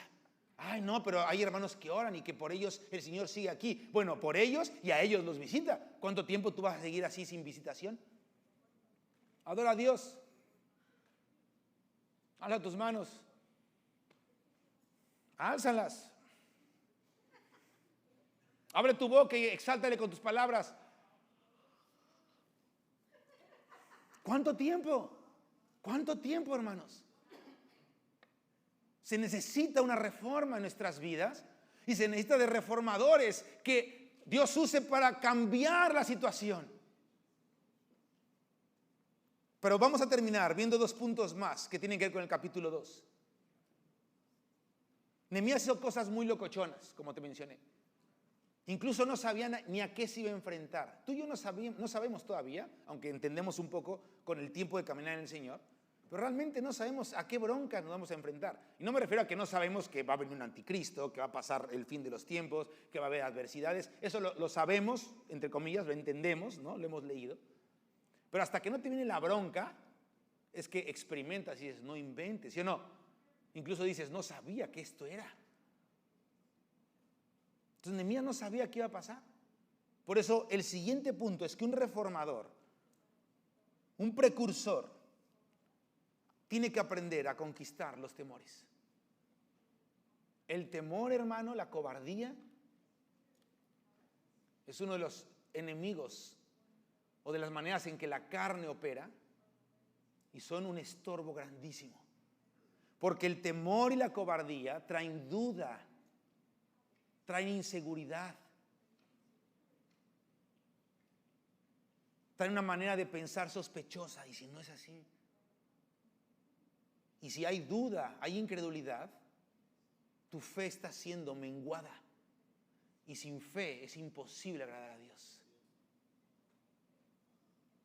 Si no hay fe, no podemos verle. Ahí lee lo que dice Hebreos 11, versículo 1, versículo 3 y versículo 6. Hebreos 11, 1, 11, 3 y 11, 6. Necesitamos la fe, hermanos. Entonces, un precursor a lo que se va a enfrentar, ya cuando Ciro le abrió las puertas, cuando a lo mejor te dieron chance de tener un trabajo con un horario más tranquilo. No digo que lo hagas, tendrás que orarlo y demostrar a lo mejor algo delante de Dios, pero pon a prueba esto, hermano. Métete con el Señor, entendiendo esto. Dile, Señor, yo quiero más de esto, yo quiero más de ti. Y después de un tiempo de oración y de alguna manera reformar tus horarios con lo que tienes a la mano ahorita, ¿qué tal? Si te presentas con tu jefe y le dices, oye, necesito tener un día más libre, o necesito tener medio tiempo ciertos días, no sé, ahí tú planea tu horario, porque necesito seguir adorando a mi Dios. Mis hermanos me necesitan para que haya incienso continuamente en su casa. Pon a prueba.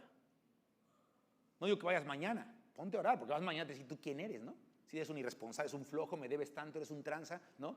Ya cortaste con la secretaria porque estás casado, ¿me explico? Aguas, aguas. Yo no me metería si ando jugándole al sucio. Pero si te metes con Dios y después de un tiempo, acércate con el jefe, ve con tu Ciro. Yo tengo testimonios de 4 o 5 hermanos, amigos en Cristo, hermanos en Cristo y amigos, que en ciertas temporadas de sus vidas, con maestría, unos con doble maestría, con un trabajo que literalmente no hacían nada, en el buen sentido, o sea, era muy fácil, y ganaban muchísimo dinero. Y dijeron, quiero estar en el cuarto oración como misionero una temporada. ¿Cómo le hago para levantar recursos? Porque me va a asustar dejar de ganar lo que estoy ganando, aunque estaban solteros todavía en ese tiempo, pero la verdad sí es como, digo, ¿cómo le voy a hacer? Pero yo quiero hacerlo. Y en verdad era un celo.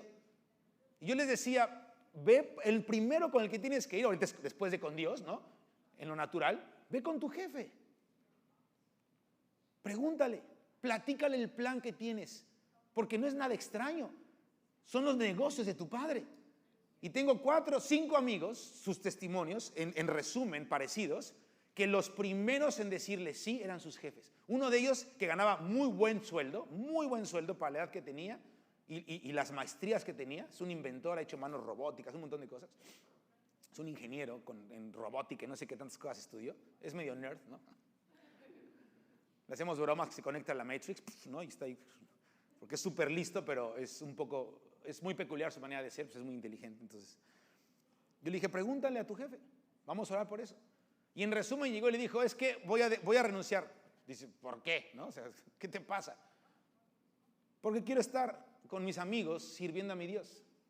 ¿Qué? Sí, es un proyecto que se llama Cuarta Oración y es la iglesia, pum, pum, pum. Ok, yo te voy a apoyar por 1 año. Y le siguió dando su sueldo por 1 año.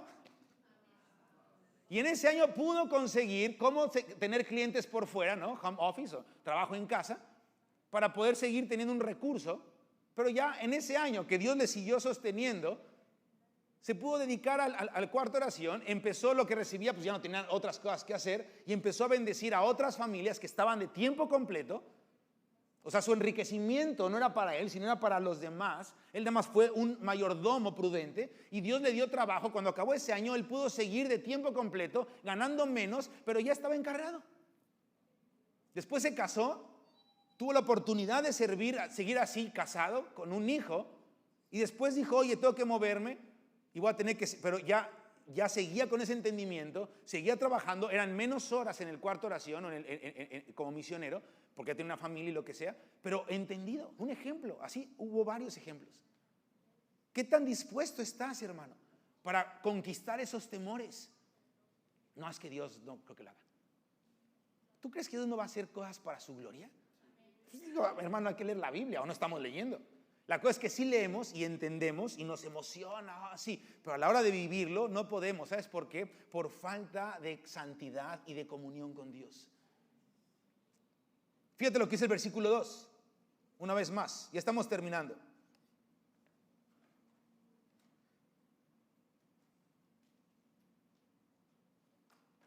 Bueno, el 3 dice, y le dije, siempre vive el rey, ¿cómo no estará triste mi rostro? Y le empieza a hablar de cómo estaba su ciudad y de las situaciones en las que estaba enfrentando. Le habló de su tristeza. Él no tuvo temor de hablar lo que estaba aconteciendo. Él confesó lo que estaba pasando. El siguiente punto, después de que podemos vencer esos temores y caminamos creyéndole a Dios y no lo que ven nuestros ojos y no lo que aparentemente el mundo enseña, el siguiente punto es, entramos en acción. Nos activamos a hacer las cosas.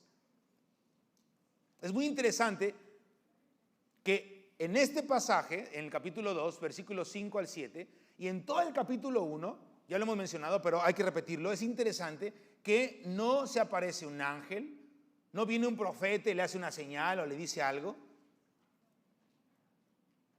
o Dios se le manifiesta a Nehemías, ¿no? De hombros para abajo.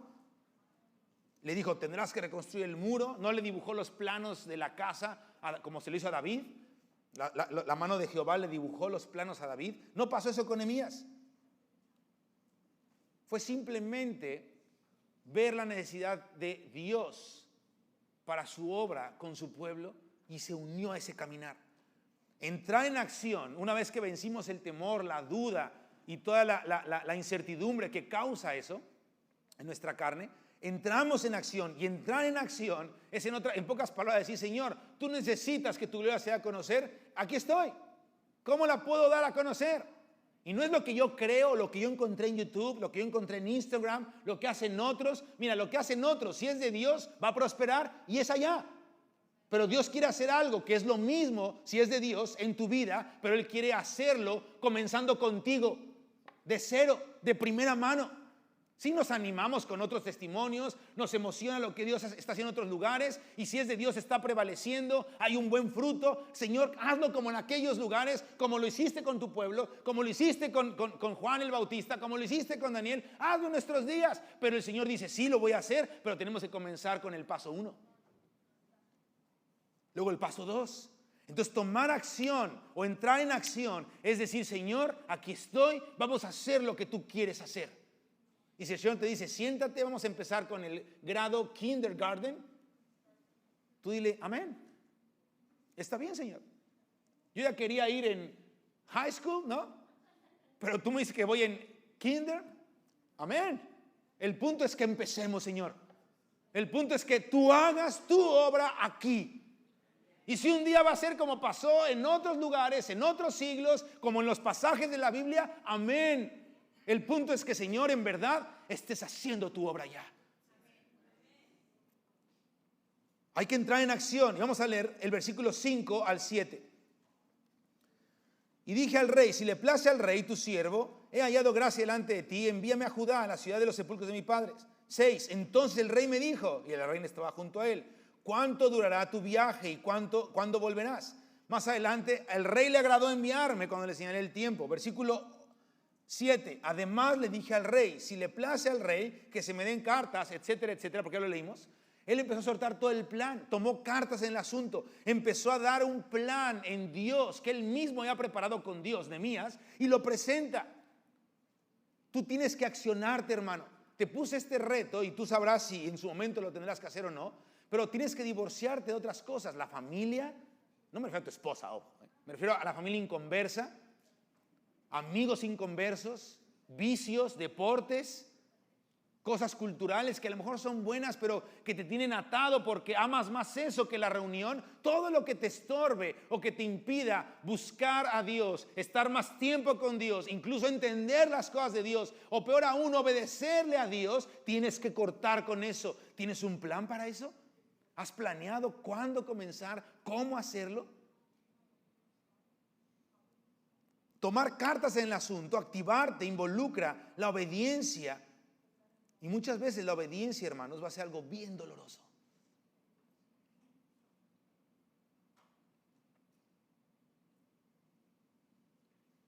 Hay que aprender a no criticar o a estancarnos en lo que hace falta. Hay que comenzar a hacerlo nosotros para suplir ese hueco, esa necesidad. Es que si tuviera más tiempo para orar, empieza a orar el tiempo que tienes. No, pero si tuviera más tiempo, si se cumpliera esa profecía del hermano de Cuernavaca, ese barbón con canas que dijo que a lo mejor puedo vivir con el sustento de mi jefe secular. Pero no puedo porque es tan malvado mi jefe. Si él lo conociera en verdad, empezamos a criticar, a quejarnos, ¿no? ¿Tienes tiempo? Sí. ¿Cómo sabes que tienes tiempo, hermano? Es bien simple la respuesta. ¿Estás vivo o estás muerto? Tienes tiempo. Así de fácil. No, pero ahorita saliendo de aquí y aparte te colgaste, no tengo que ir a ver a mi mamá. Bueno, tienes tiempo, tú decides. Si estás cuarentón y tienes que ir a tu mami, hermano, arrepiéntete, ¿no? Tu esposa que tiene de la culpa que tienes que ir a mami, corta el cordón umbilical. O el hombre también, ¿qué culpa tiene de que tu esposa tienes que ir a tu mami? Ya los años que viste con tu mami, ¿no? De soltera o soltero, ya son los años de mami. Ahora es casa 2. Casados, ya es la casa número 2. Ya no vives en la casa 1 con tu familia, ahora en la casa 2, casados. Ya, tienes tiempo. No, pero tienes el compromiso con mi amigo, que no sé qué. Tú tienes el tiempo. No, es que el jefe, no, olvídate del jefe, olvídate del plan final. Empieza con lo que ahora tienes. Empecemos a hacerlo.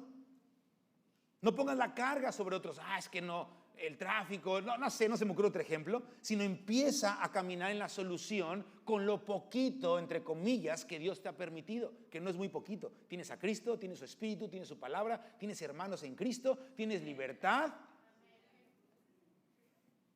A lo mejor tienes que tirar tu teléfono a la basura, tirar tu televisor, cortar con tu empresa de internet.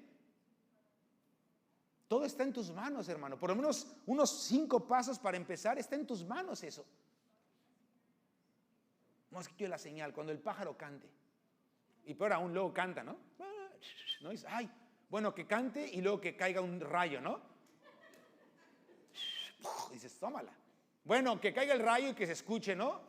Una voz del cielo que diga, ¿no? A veces estamos pidiendo cosas así y a veces hasta llega el Señor en su misericordia, respalda ciertas cosas y como diciendo, bueno, ¿qué estás esperando? ¿Te acuerdas de este Gedeón? No, que moja el paño, que sécalo, ¿no? Que ahora no sé qué. El pobre pedía señal tras señal y lo más interesante es que Dios se la daba. No, es como el colmo, así que, oye, ya Gedeón, no inventes. Pero a veces Dios no nos da las señales que queremos o que esperamos, pero la misma señal única y necesaria que tenemos, no la vemos, que es Cristo, esperanza de gloria en nosotros. Entonces quiero terminar diciendo esto. Todos nuestros recursos, hermano, son Dios, están en Dios, vienen de Dios y son para Dios. Esos son nuestros recursos. Hay que accionarnos ya en los recursos que Él mismo nos ha dado, que son Él mismo manifestado y que son para Él y para su gloria. Ponte de pie, vamos a orar. Yo te invito a que vengas el martes. Vamos a tocar otros temas, no vamos a seguir con lo de Nehemías, obviamente. Hay más cosas que hablar de Nehemías. Realmente es estudiar todo el libro o gran parte de él de manera práctica, pero llegamos hasta este punto por cuestiones del tiempo. Pero es un buen inicio para que tú puedas seguir leyendo el libro y sacando tus conclusiones en el Señor. Señor, yo quiero esto está muy interesante, y subráyalo, anótalo. Puedes seguir con la línea como lo hemos estado viendo estos 2 días. Pero te invito el martes a que vengas porque vamos a tener una enseñanza distinta, obviamente la palabra, y una dinámica muy interesante en donde tú vas a poder participar también de manera activa, directamente con la palabra y después interactuamos juntos. Va a ser un buen tiempo. Yo te animo a que vengas y lo experimentes. Va a ser un buen tiempo también. Y si vas a venir, también te pido que estés orando por ese día. Y si no vas a venir, también te pido que estés orando por ese día, ¿no? Pero estaría padre que oraras y vinieras también, ¿no? Pero puedes orar y si no puedes venir, bueno, por lo menos estuviste orando. Y si vienes sin orar, pues mejor no vengas, ¿cierto? No, pero ora y ven, ¿no? Si vas a venir, ponte a orar con mayor razón. Señor, háblanos. que tu presencia se manifieste entre nosotros, porque tú vas a estar ahí. Es un hecho, pero queremos verte, Señor. Entonces encomienda ese tiempo. Pero te invito a que vengas porque de alguna manera va a ser un complemento de lo que hemos visto el viernes y el día de hoy. Vamos a orar. Padre, te pedimos en el nombre de Jesús que despiertes en nosotros. Y dilo así, despierta en mí, Señor. Y despierta en mis hermanos como congregación. Un deseo por agradarte, un deseo por entenderte. Y pedimos que quites toda cobardía de nuestro corazón. Hermano, muchas veces la cobardía tiene que ver con los pecados ocultos, porque estamos atados, tenemos un compromiso con el mundo, con el pecado, y nos hace sentir indignos, nos hace sentir condenados. Entonces muchas veces la cobardía no es de que Señor, hazme valiente, ¿no? Y gritamos, no. La cobardía se quita muchas veces, quizás el 90% de los casos, cuando confesamos los pecados y andamos en luz.